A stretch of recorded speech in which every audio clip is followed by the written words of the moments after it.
everybody, I'm Don. This is Rockin' the Country. I do non-pop country music reactions here, and this one is a gift request from none other than Carolina's Beauty, aka Phyllis. So Phyllis, it's so good to be doing this for you, and it's Lefty Frizzell's Long Black Veil. And you said that I did this song, but not by Lefty. And I think, who'd I do? Like maybe Johnny Cash's rendition? But anyway, let's see what we've got here from Lefty.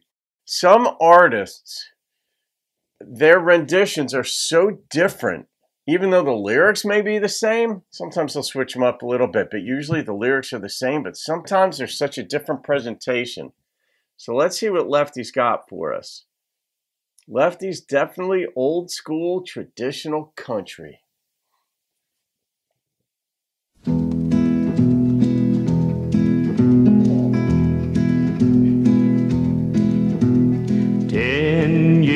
Ago, on a cold, dark night, there was someone killed 'neath the town hall light.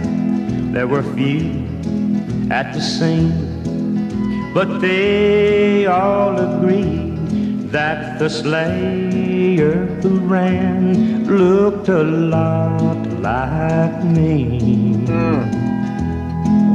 The judge said, son, what is your alibi? If you were somewhere else, then you won't have to die. I spoke not a word, though it made my life, for I had been in the arms of my best friend's wife. Yeah, man. She walks these hills in a long black veil. Damn. She visits my grave when the night winds wail.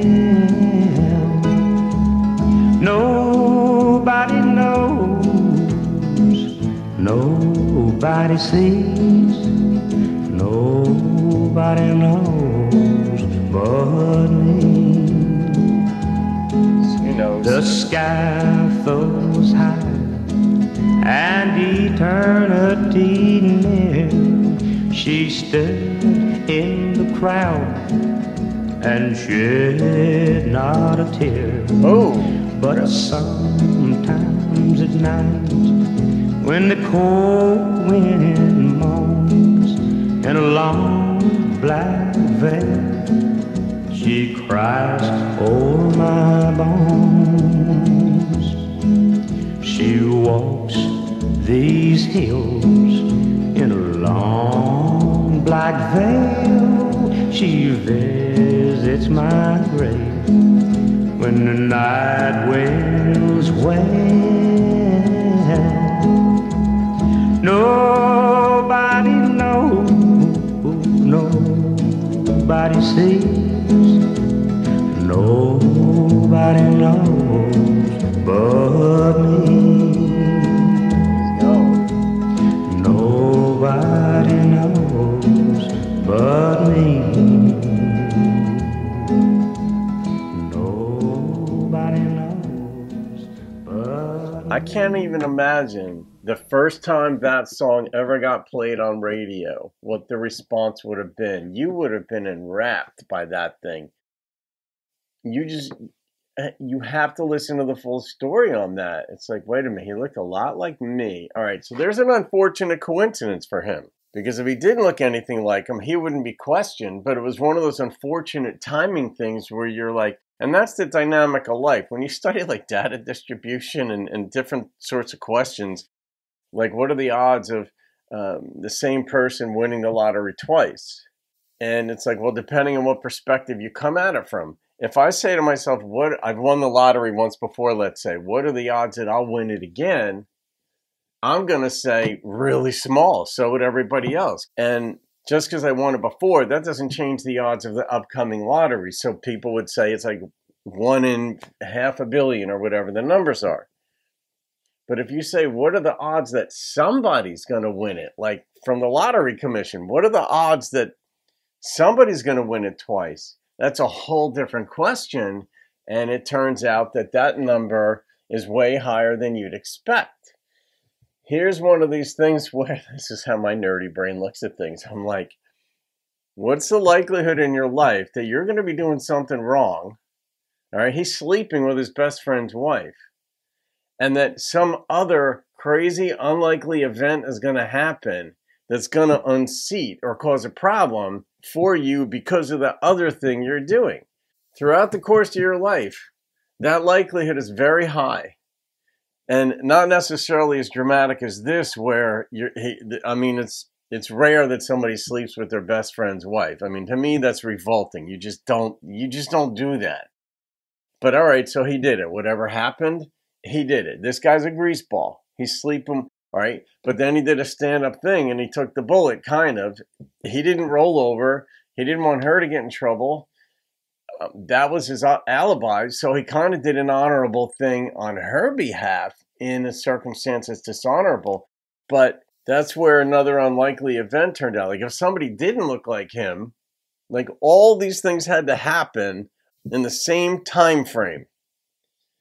And that somebody looked like him, somebody was murdered, somebody was in his town that was murdered, but at the same time he was doing something wrong. If this dude was someone else or was in a different town or any other number, or he had a different alibi, but that's the dynamic of life. And I tell you, there were other people doing things that were wrong that they wouldn't have wanted to cop to on that one. And the person just didn't happen to look like them, so to speak. So, yeah, Phyllis, that was, but I can't imagine the first time that song was played. Like other people have covered it. I think if this is Lefty. Is it his original? Is Lefty the original singer of this song? And maybe he even wrote it himself. I don't do the research. I don't have time for one, but two, I don't like to know much about songs. I like to experience them virginally. And even though I knew the storyline of this before, I hadn't heard Lefty's rendition of it. And this was compelling too. You know, Johnny Cash is always compelling when he sings something, but Lefty, right? He had like a sweetness to his voice. But the woman didn't shed a tear in public because that might have given her away. Why is she crying for this guy? This guy killed somebody. So she's got to act, quote unquote, normal, like almost like upset at this guy. Yeah, get him. You know, he admitted to being there and killing this other person.